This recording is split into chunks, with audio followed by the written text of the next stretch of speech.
I'm going to turn it over to Mark Romig. Thank you very much, Wendy. How are y'all doing today? We were just saying we've had more enthusiasm in this building I haven't seen since Taylor Swift walked in front of the street back in the fall. Fantastic. So welcome. We've got a very special guest here with us today. There are bios that were on the chairs, but this is one of those individuals that I don't think even needs a bio. He walks in and everyone knows who you are. Louisiana's culinary ambassador to the world. Ladies and gentlemen, please welcome Chef John Folse. Thank you, thank you. What a great crowd here too. Thank y'all. They must be giving out free chicken or something out there. Huh? Yeah, I see a lot of that. Walk into this building, it's never smelled so well. I can't say that. It's always smelling good here, but especially today and yesterday. So we're going to have a conversation with you, Chef. Thank you very much for giving us some time today. We're going to get right into it. I want to talk with you about growing up in St. James Parish and the German coast. Give us what that was like, and how did that form you? Well, most often people ask to identify where is that.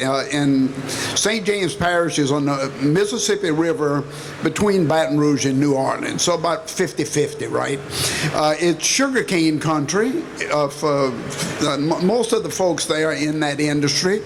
My father was a plant manager of St. James Sugar Co-op, so all of his life, all we knew was sugar, and during the holiday season, of course, we worked alongside scrapping cane or whatever we were doing. So sugar cane was our life in that area.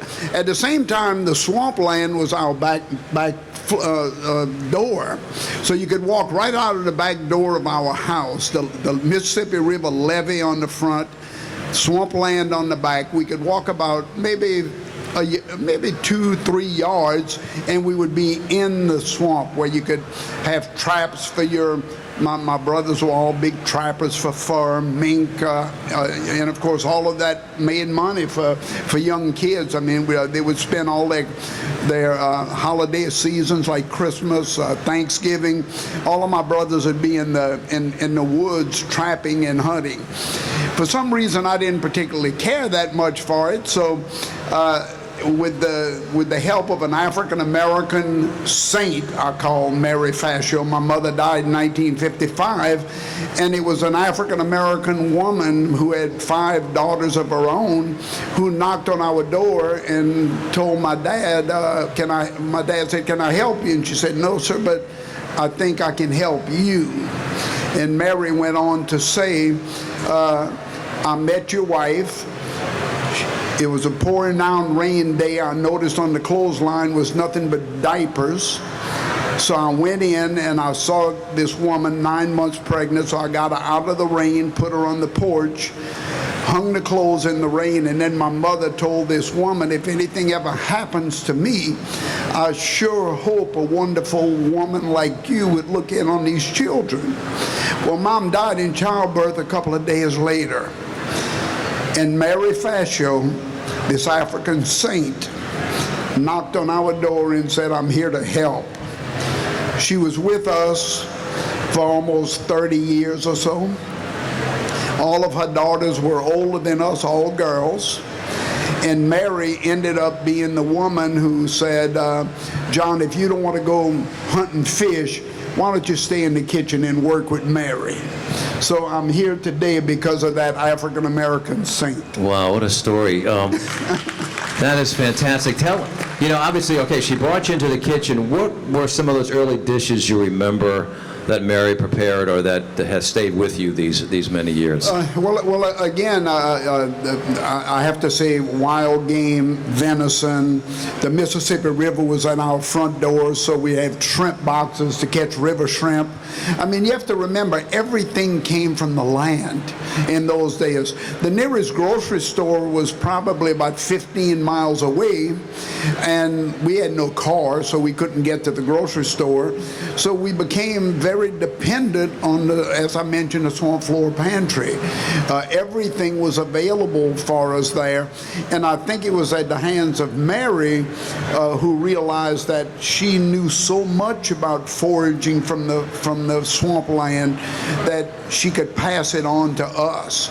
And I can really say that as I traveled the world in cooking and opening restaurants all over the globe, I brought Mary Fascio with me to each one of those places to tell her story, to see how important she was in my life, and the richness of the African-American black hand in the pot married with this Cajun boy created a cuisine that went on to bring Louisiana cooking globally. I ended up opening in Russia. I did the first Reagan-Gorbachev summit in secret when they brought me to Russia to sit down and feed Reagan and Gorbachev. I mean, imagine that, right? And then on to 8 or 9 countries of the world, all because, as I mentioned, the love of cooking coming at the hands of this woman. So that's why I'm here today. Oh, that's fantastic. Thank you, John.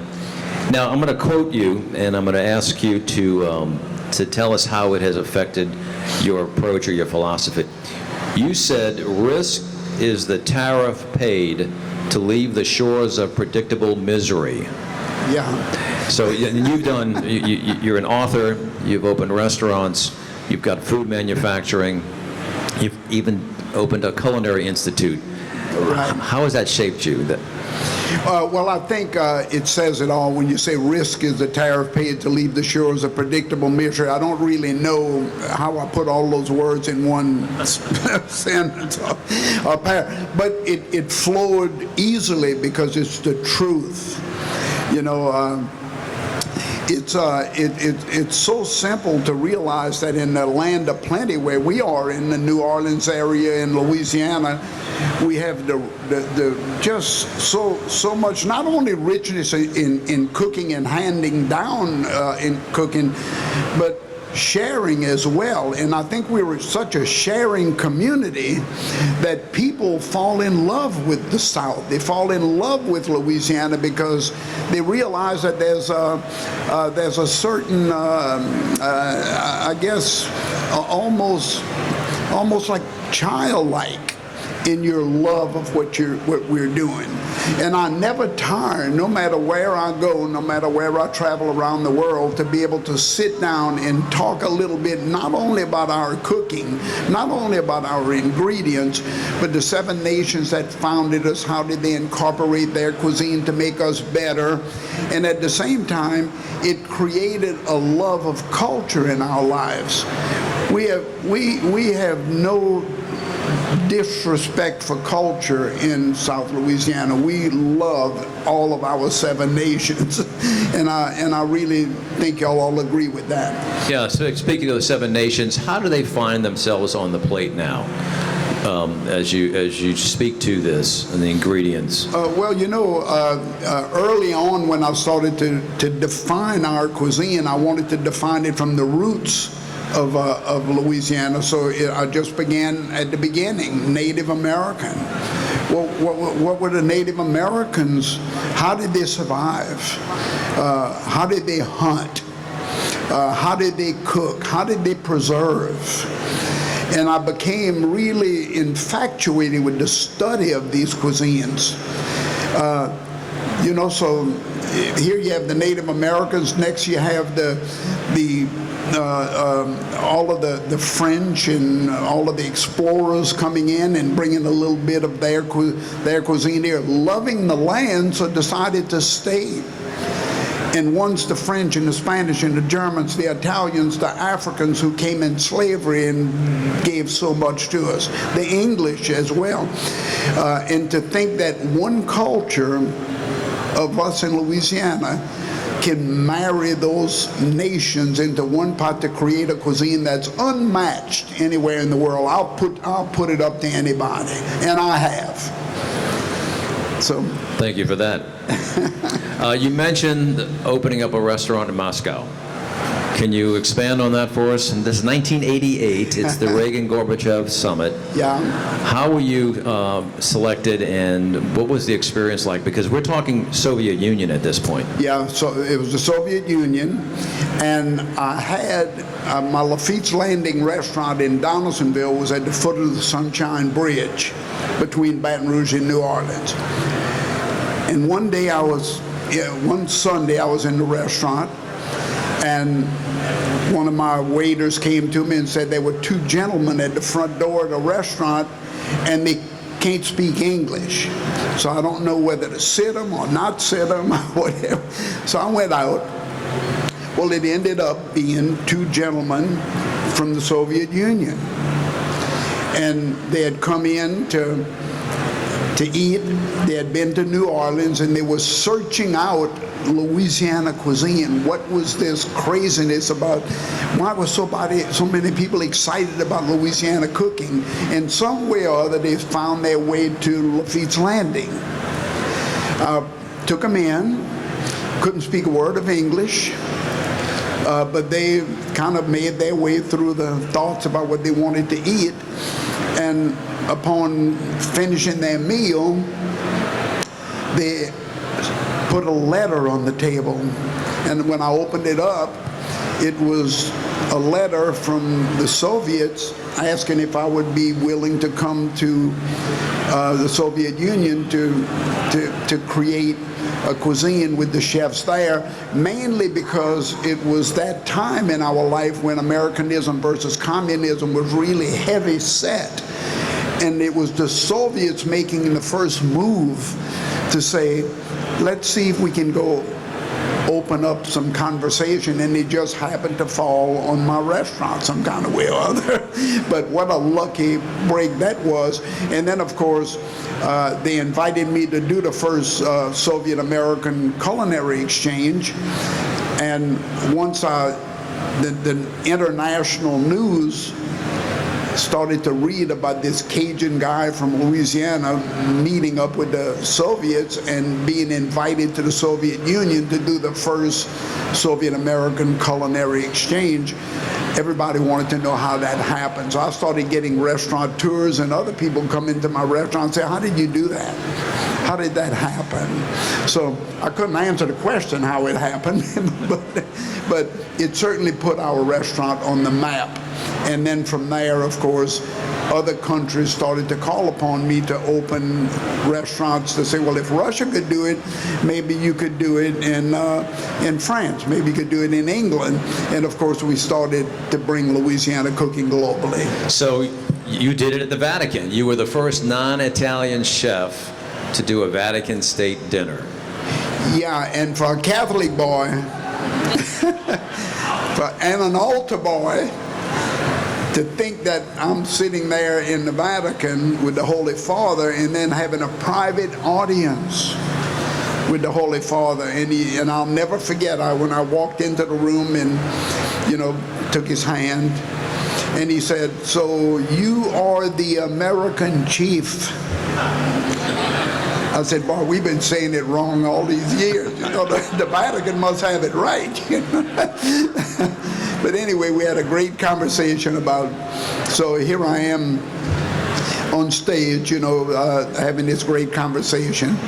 And it just dawned on me that this was easy to do, that if there was so much excitement among Louisiana cooks and Louisiana chefs, Louisiana restaurateurs, if there's so much excitement about it, why not go out and share it? And so I found that to be really easy. So every year I started bringing my Taste of Louisiana globally. And of course the national press picked that up pretty quickly. And so I certainly encourage, especially all of you young, brilliant restaurateurs, to look at things that you might consider impossible and say, what have we not done? What should we be doing? What can we be doing more? No, you might not want to go to Russia to open a restaurant. I certainly wanted to do it, and I ended up doing 6 or 8 countries. And it opened up my world in a big, big way. So I encourage you to follow your dreams in a big, big way and step out of your dreams into the impossible, because that's really where the unbelievable is. It's out there waiting for you too.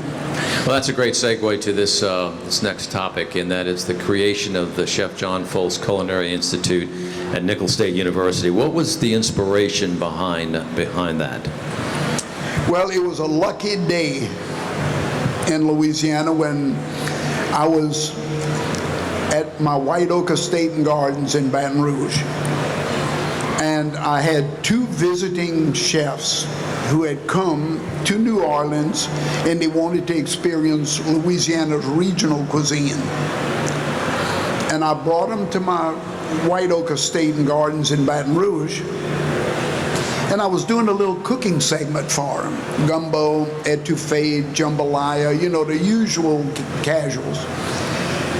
And Boise Bollinger, some of you may know Boise Bollinger, the oil and gas man, tugboats all over the Gulf of Mexico.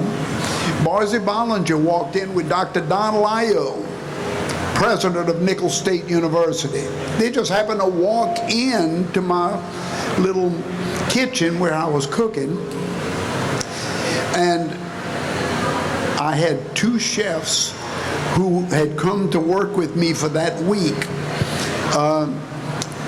And from, I think they were from I think these two were from the Soviet Union as well. And when they came in, Dr. Donald Ayo and Boise Bollinger said, "Who are these people? How did they get here?" And that's when I told them the story. And Donald Ayo said, "Why aren't we doing this at Nicholls State?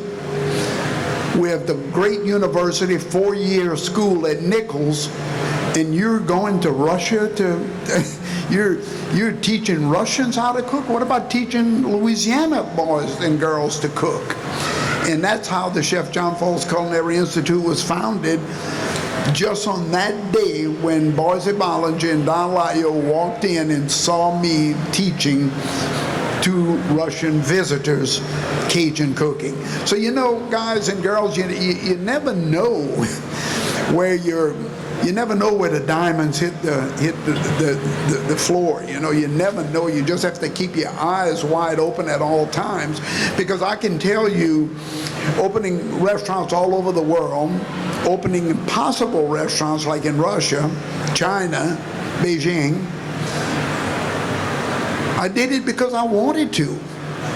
I just wanted to. Nobody was pushing me to do it. I just knew that there was a value in bringing the richness of Louisiana's cuisine and culture, its music, to the world. And why not? Why shouldn't I do it? Believe me, there was a lot of naysayers that said, "You have to be crazy. Why would you do this? Who's going to pay for it?" And I said, "Well, I guess we're going to have to pay for it." But little by little, people started paying us to do it in a big way. Restaurants started opening. Restaurants started to expand.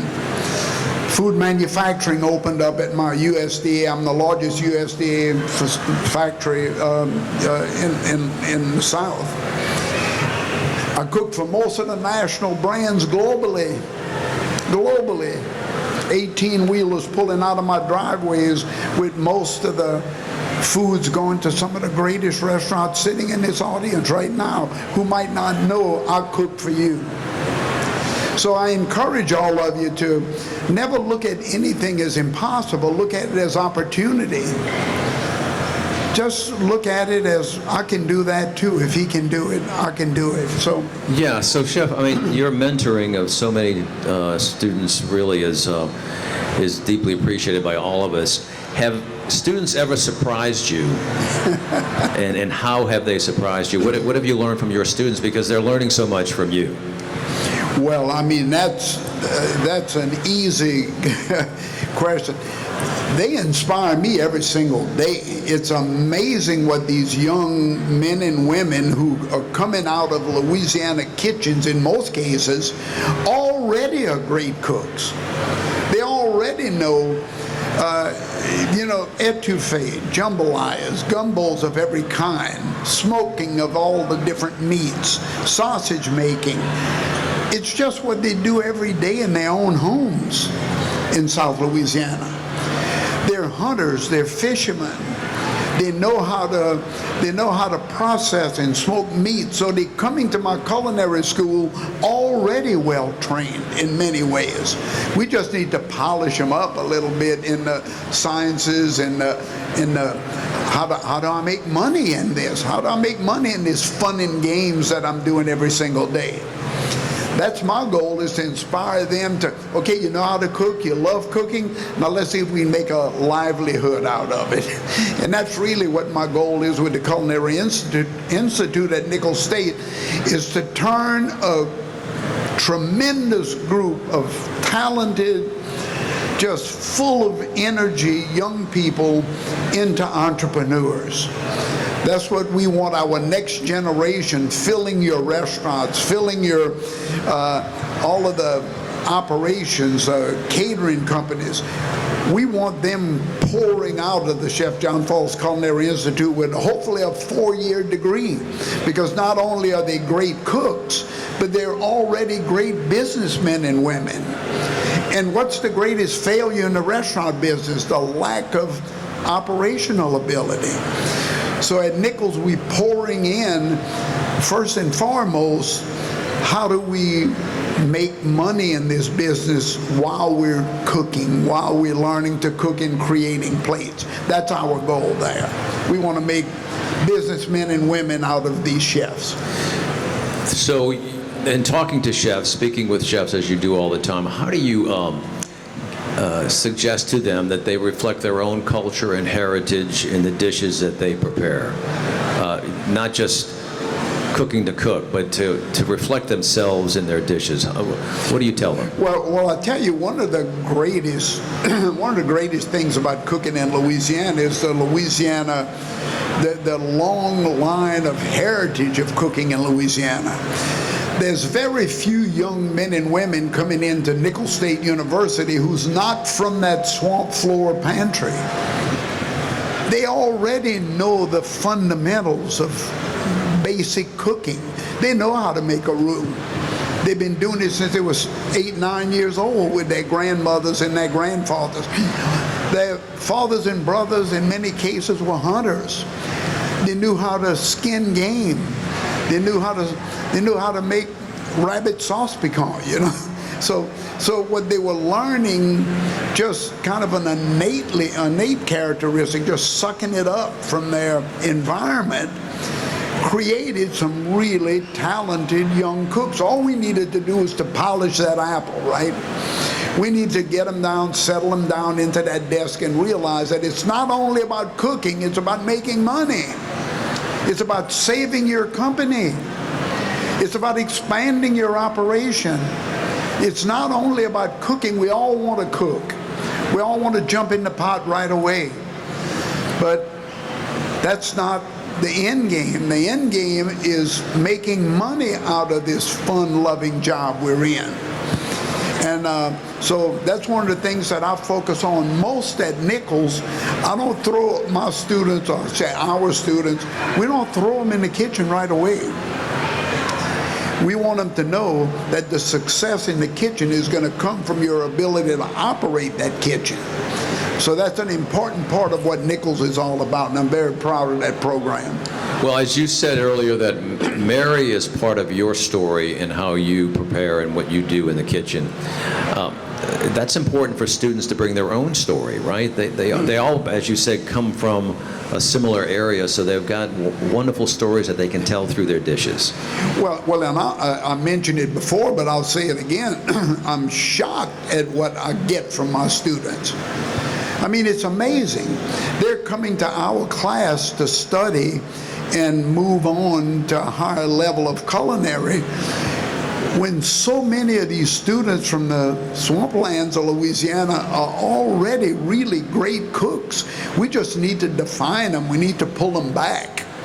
We need to make them realize you need to make money too. It's not only about cooking.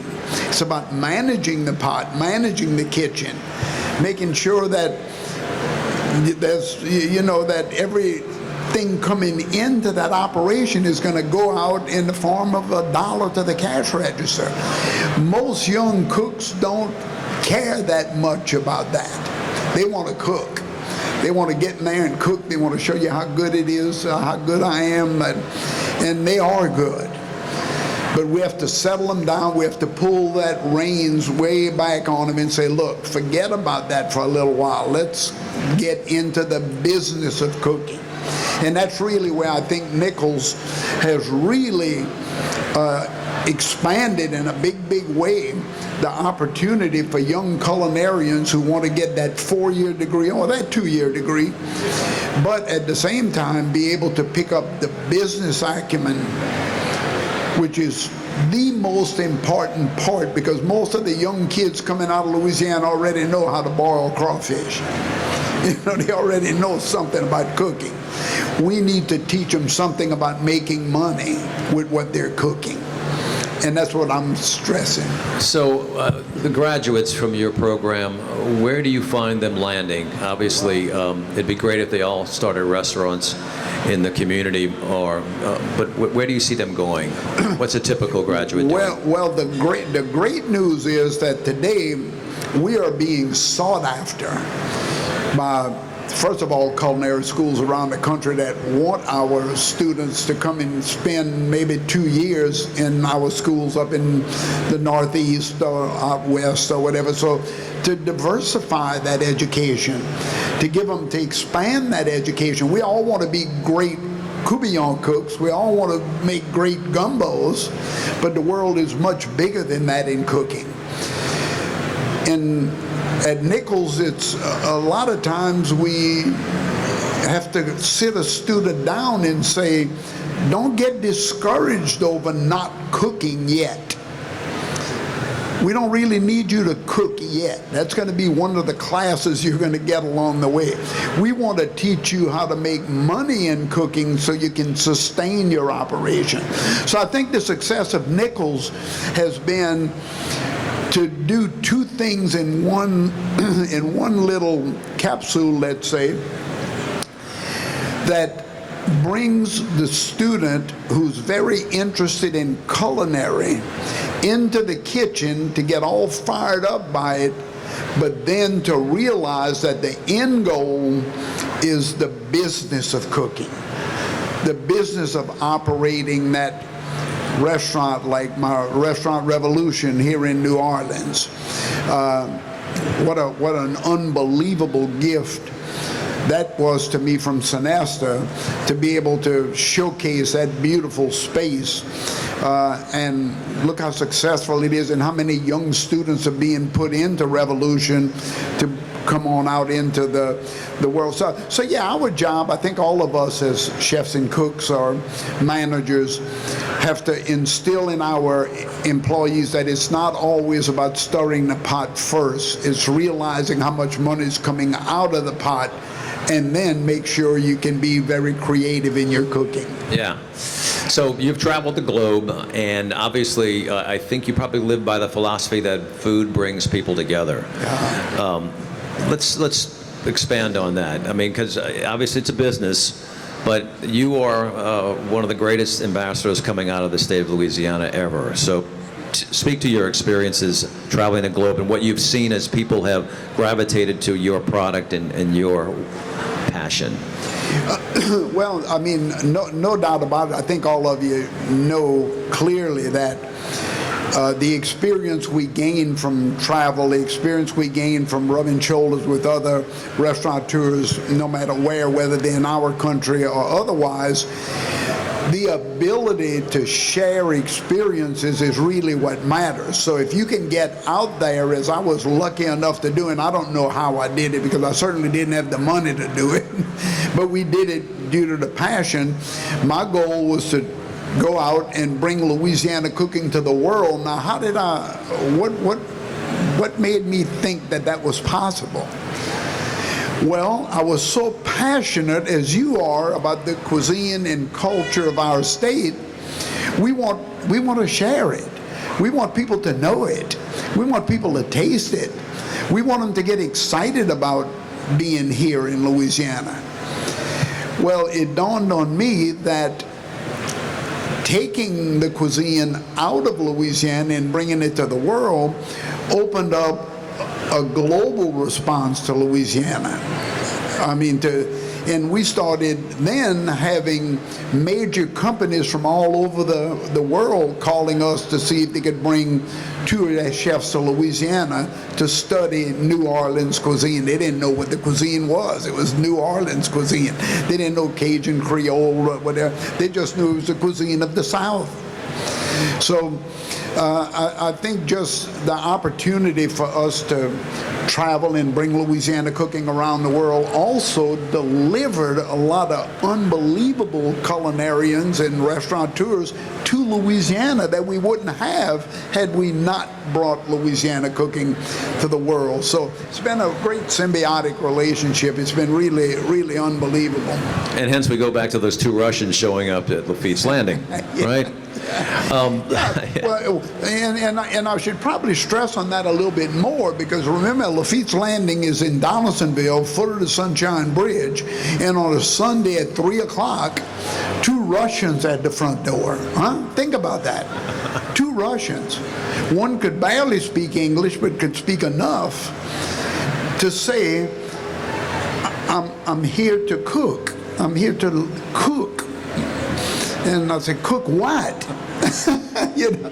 Anyway, they finally got the message that they wanted to stage, you know, they wanted to, and that opened up me bringing Louisiana cooking throughout the world. That one little thing allowed me to then start bringing to all the countries of the world, and that's how we ended up doing that. So what does our food say to the rest of the world? We talk about the 7 nations that we have utilized in our prep.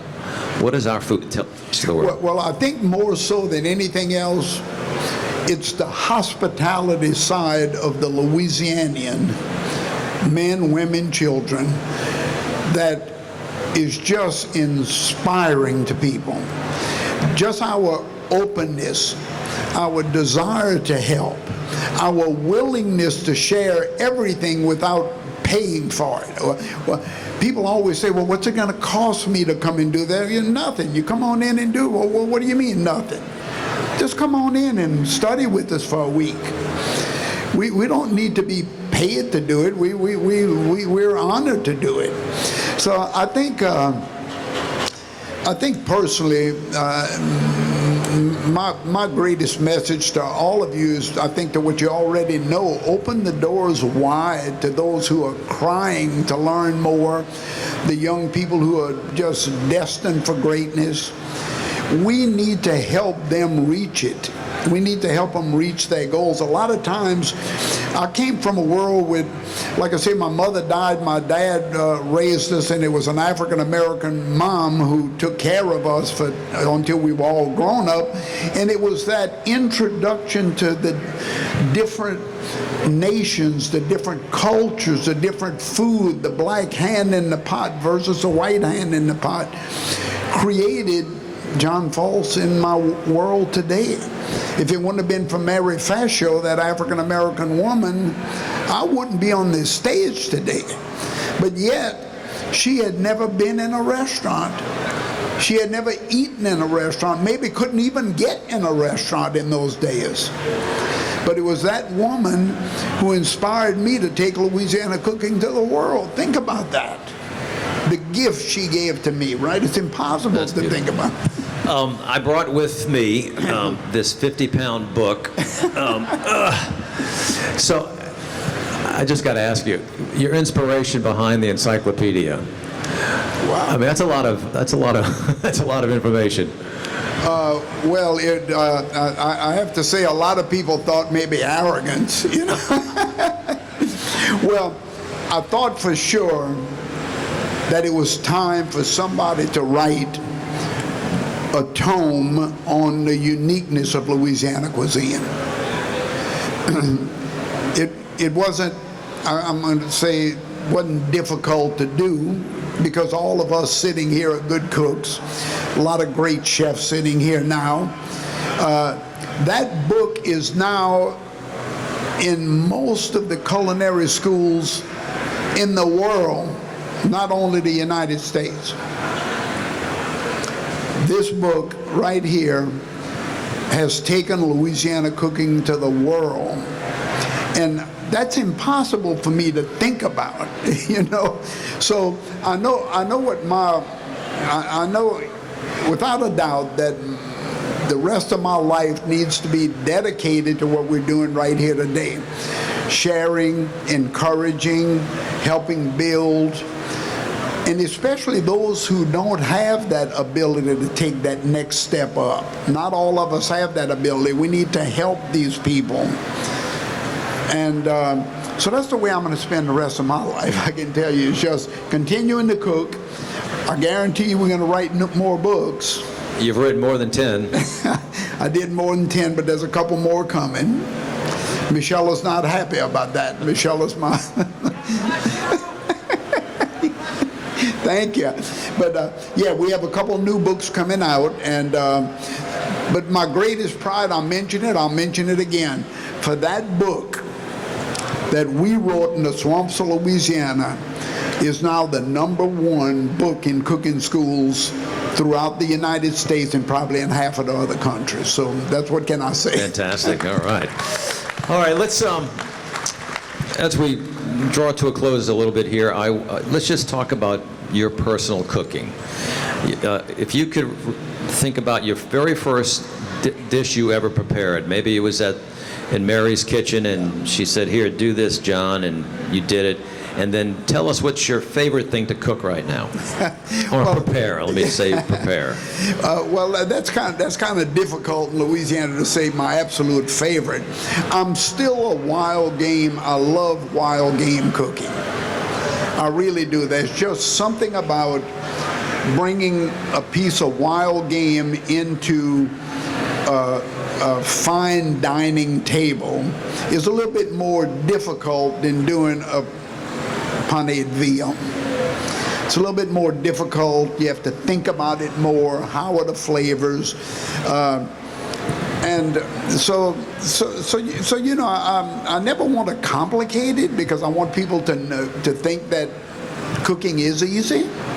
Preparing food is easy. You don't have to be a chef to do it. But just the desire, the wherewithal to continue to cook and bring Louisiana food out to the world is something. There's nothing else I can tell this audience other than to say I'm most proud when I'm sitting in front of an audience who's just spellbound by the history of Louisiana cooking. Whether it's young students, whether it's foreign students, and they're just at the edge of their chair, that book is standing on the table, and there's a realization that there's something special here. There's something unique here. There's something inspiring here. And you're going to find it in the swamps of Louisiana. That's where you're going to find it. And it's the uniqueness of our 7 nations that make it that way. Without the African-American black hand in the pot, we wouldn't be here. Without the Cajun cooking and the hunters in the swamplands of Louisiana, we wouldn't be here. Without the cultures coming over from Spain and Italy and Africa, we wouldn't be here. That's what makes us unique, and nobody will ever catch up with us. It's impossible. All right, we're #1. Impossible. Chef, finally, you've got a new year starting at Nicholls State, looking good, enrollment's good.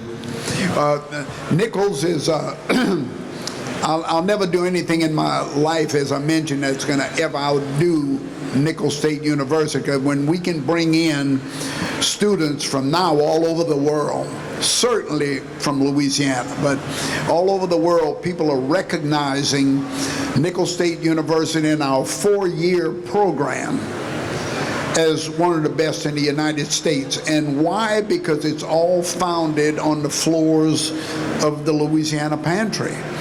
The quality of the 7 nations that found Louisiana is what makes us unique. No other state can take it or say it. We have that uniqueness. We need to honor it. We need to showcase it. We need to teach it, because that's what makes all these cooks who are coming into the world of cuisine what makes them stand out if it's not the uniqueness of an area? And what area can possibly be more unique in flavor than the swamp floor pantry of Louisiana? It's impossible. The Mississippi River at our front door, all of the swamplands at our back, all of the land game, large game, small game, smoked meats, sausage making, 7 cultures. My God, what more can I say? I mean, it's who we are. Thank you very much, Chef. Ladies and gentlemen, the culinary ambassador to the world, Chef John Folse. Thank you. Deeply appreciate you today for being with us and sharing, and we wish you well this semester and this year, and many more of your adventures. And I have a couple of y'all stand up, the guys who have come through my school and worked with me. Y'all stand up. Look, these guys.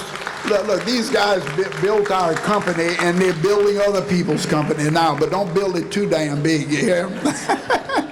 Jeremy Langlois, right there.